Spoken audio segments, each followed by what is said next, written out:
80 km de sable sur lesquels les Alliés ont débarqué il y a bientôt 80 ans. Des vestiges devenus un lieu de pèlerinage pour les touristes du monde entier. C'est très beau, puis c'est chargé d'histoire. Voilà, c'est émouvant. Le site le plus visité, le cimetière américain de Colville-sur-Mer. 9387 tombes, toutes orientées vers les États-Unis. Un lieu de recueillement pour des milliers d'Américains.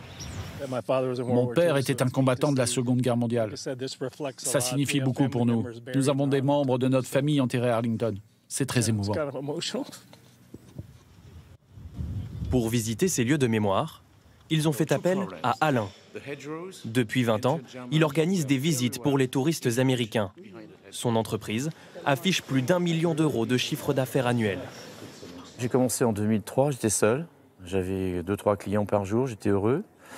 Et puis au jour d'aujourd'hui, on a 13 guides, 3 secrétaires et moi-même. Donc vous voyez, ça fait 17 personnes. Cette année, on pense accueillir au moins 15 000 personnes. En termes économiques, c'est un marché. Un tourisme de mémoire qui fait vivre aujourd'hui des dizaines de villages.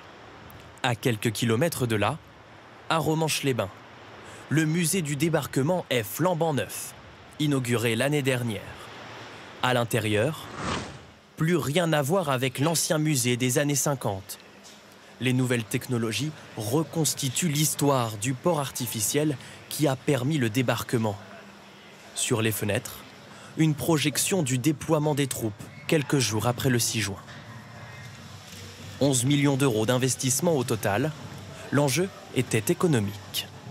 Nous avons voulu aussi pousser les murs pour pouvoir accueillir confortablement notre jauge de 300 000 visiteurs. On constate que chaque établissement qui a produit l'effort de rénover, d'agrandir, de moderniser, maintient à minima sa fréquentation. Si on arrive à atteindre 350 000, on aura atteint l'objectif. Une fréquentation essentielle pour la vie du musée, mais aussi pour Arromanches-les-Bains et ses 500 habitants.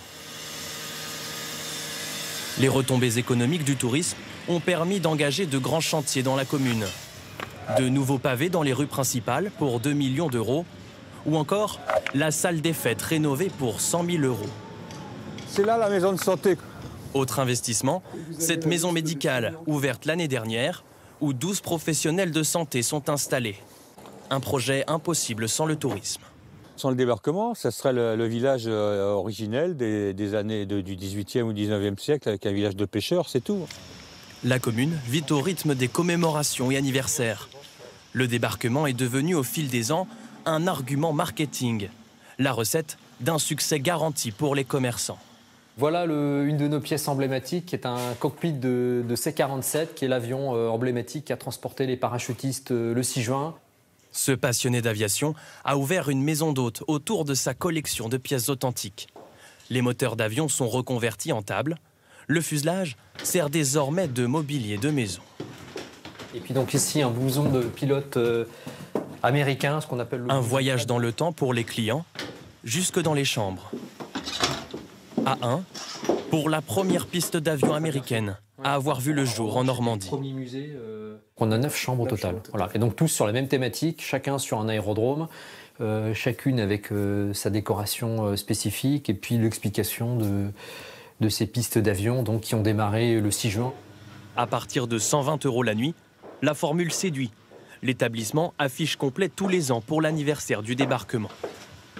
À Arromanches, comme partout sur la côte normande, le débarquement est au centre de l'économie locale. Ces investissements ont permis de soutenir le tourisme de mémoire. L'année dernière, les sites du débarquement ont enregistré 6 millions de visites. C'est 2 fois plus qu'il y a 20 ans.